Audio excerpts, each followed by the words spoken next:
얼마 전 상습적으로 아내를 폭행해온 60대 남성이 결국 아내를 살해한 뒤 스스로 목숨을 끊은 사건이 있었습니다. 경찰이 가정폭력으로 신청한 구속영장은 2차례나 기각됐을 정도로 우리 사회는 여전히 가정폭력을 예방하고 근절시킬 해법을 찾지 못하고 있습니다. 전 여성변호사회의 회장이시죠. 이명숙 변호사와 함께 가정폭력의 실태에 대해서 이야기를 나눠보겠습니다. 안녕하세요. 네, 안녕하십니까.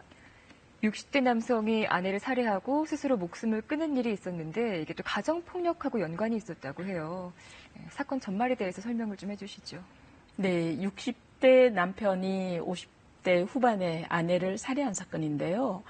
이 아내는 상습적인 폭력 성향이 있어서 이미 이전에 2차례나 구속영장이 신청이 됐었습니다. 네. 폭력을 행사하는 정도도 아주 심하죠. 심해서 뇌에 골절이 생겨서 문제가 됐을 정도로 혼수 상태 며칠 동안 있었던 적도 있었고요. 지난 3월 달. 네. 그리고 5월 달에는 또 상 위에 상추를 봉다리째 둔다. 아니면 치아가 안 좋은데 오징어를 먹는다. 이런 아주 사소한 이유로 아내를 폭행을 해서 이웃이 또 신고를 한 적이 있습니다.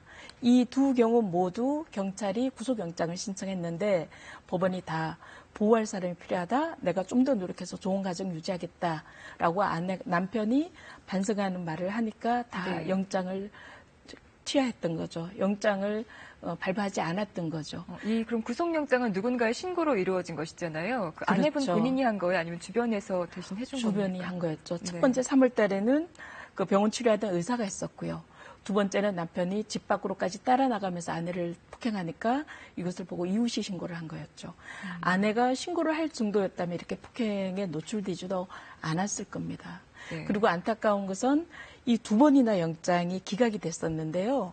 세 번째로 11일 날 또다시 세 번째 영장이 신청돼서 영장 실질 심사라고 법원에서 구속할지 말지를 심사하는 그 날이 예정되어 있었는데 그 전에 며칠 전에 남편이 아내를 살해했던 거죠. 경찰이 2번이나 구속영장을 신청을 한 정도였었고 또 이 아내 같은 경우에는 그 상습적인 폭력으로 혼수 상태까지 이른 적이 있다고 하는데 누가 봐도 명백한 폭력이 있었던 거잖아요. 근데 법원은 2번이나 기각하고 남편을 보호자로 지정을 했단 말이에요. 어떻게 이럴 수가 있을까요? 그러니까 이 법원이나 검찰이 가정폭력에 너무 안일하게 대처하는 거죠. 이 아내가 남편의 보호하에 사는데 경제적으로건 여러 가지로 남편을 구속시킨다면 아내가 제대로 살 수 있을까? 또 혼수 상태에 빠져서 의식이 명료히 돌아오지도 않았는데 남편을 구속시키면 아내는 어떻게 될 것인가? 이 점을 더 고려를 한 거죠. 그렇지만 이 남편은 전 부인을 폭행해서 살인미수로 4년 실형을 선고받은 적도 있어요. 이 정도로 폭력 성향 그리고 이런 것들이 상습적인 사람인데 네. 그야말로 고양이에게 생선을 맡긴 격인 거죠. 폭력 성향이 있어서 실형 선고까지 받았고 아주 중하게끔까지 폭력을 행사했다면 즉시 격리시켜야 되고 남편은 구속되었어야 되는 거죠.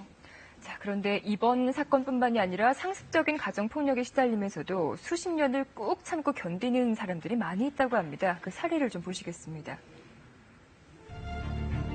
가정폭력 피해자인 B모 씨는 결혼 37년 만에 이혼을 결심했습니다. 여러 차례 도망을 가려고 시도했지만 남편으로부터 벗어나는 것이 쉽지 않았다고 토로합니다.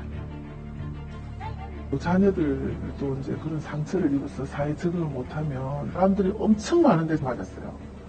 아무도 나를 도와주는 사람 없었어요. 흉기를 든 남편이 아들까지 위협하는 것을 보고 B 씨는 더 이상 참을 수 없다며 이혼 신청을 한 뒤 접근 금지 처분을 요청했습니다. 사실 요즘 같은 시대에 왜 이렇게 맞고 사나 생각하실 수도 있지만 이렇게 상습적인 폭력에 시달리면서도 이 상황을 벗어나지 못하는 이유가 있다면서요. 우선은 우리 사회에 폭력이 너무 만연해 있어서 그렇습니다. 몇 년 전 여성가족부에서 전국 가정폭력 실태조사를 한 적이 있는데요. 54.8%예요. 결국 한 집 건너 한 집이 가정폭력을 경험하고 있는 거거든요. 그래서 엔간한 가정폭력이 있어도 누구나 다 이러고 사는데 뭐라고 그냥 당연히 일상적인 것으로 치부하는 경우들이 있고요. 네. 또 아주 끔찍한 이번 사건처럼 상습적으로 폭력이 심한 남편의 경우에는 감히 벗어날 생각을 못합니다. 내가 신고를 해본들 남편이 보복적으로 더 심하게 폭행할 텐데 그리고 내가 벗어날 수가 없는데 가정폭력으로 신고해 분들 형량이 너무나 낮고 제대로 처벌하지 않는데 라고 생각하고 있고요. 또 중요한 이유 중에 하나는 가정폭력으로 신고한다는 것은 전과자를 만드는 거고 이혼을 결심하지 않으면 안 되는데 이혼을 하게 된다면 애들은 어떻게 키울 것이며 내가 어떻게 먹고 살 것이며 이런 걱정들 때문에 감히 가정폭력으로 신고할 용기를 못 내는 거죠. 그러니까 그 상황에 계속해서 노출되다 보면 어느 순간 좀 무덤덤해지거나 내가 잘못한 게 없지만 내가 뭔가 잘못했으니까 나를 때리는 것이지 이렇게 믿게 된다는 말씀이세요? 그렇죠. 그런 것도 있죠. 때릴 때 되게 남편들이 내가 잘못했는데 너를 때린다라고 이야기하는 사람 아무도 없거든요. 너는 맞을 짓을 했기 때문에 맞는다라고 이야기하기 때문에 아 맞아 내가 뭔가 맞을 짓을 했나 봐. 나는 잘못했나 봐. 맞아도 싸라고 세뇌되어 버리는 거거든요. 그렇기 때문에 감히 반항하거나 신고하거나 그 상황에서 벗어날 엄두를 못 내는 거죠. 사실 통계상으로 봐도 가정폭력에 대한 상담 건수가 크게 늘어나고 있거든요. 하지만 이것이 실제 신고로 이어지는 경우는 많지가 않다 그래요. 왜 그런 겁니까?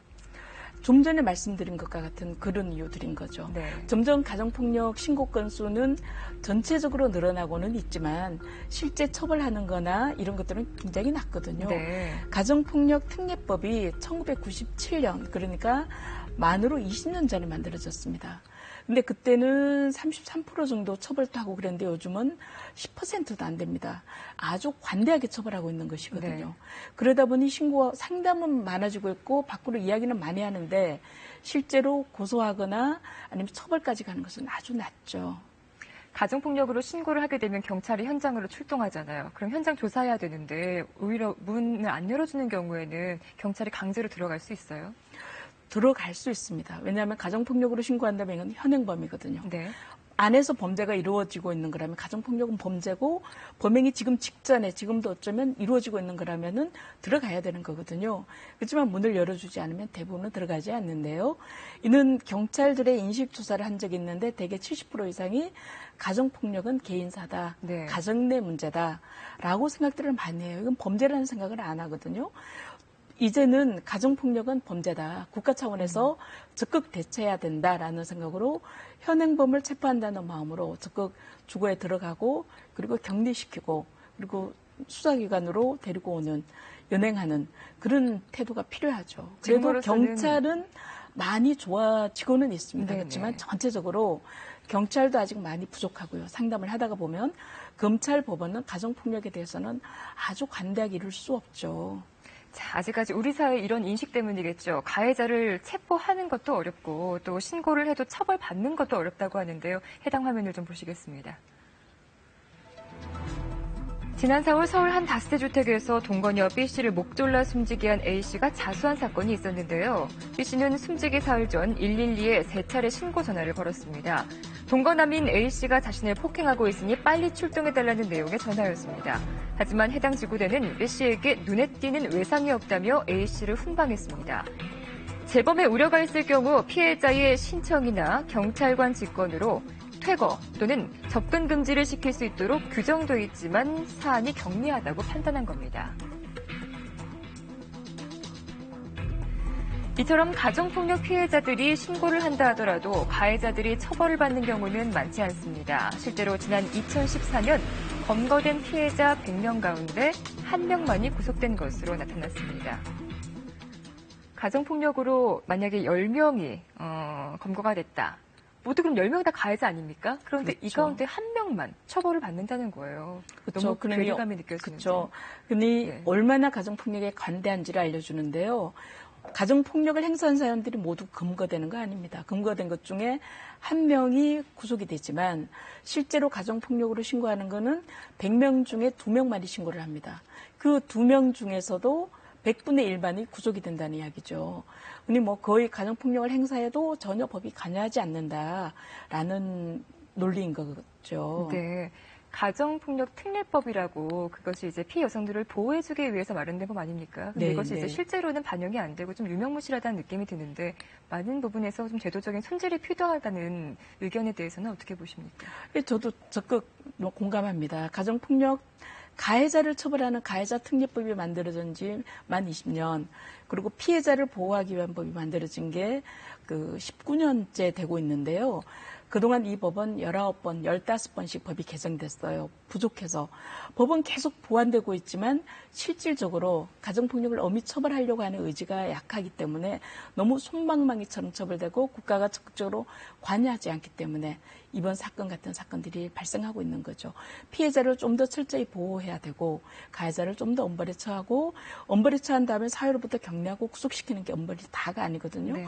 교화하고 교정시키고 상담하고 적극적으로 관여하는 그런 태도가 필요합니다. 네, 잘 들었습니다. 임용수 변호사와 함께했습니다. 고맙습니다.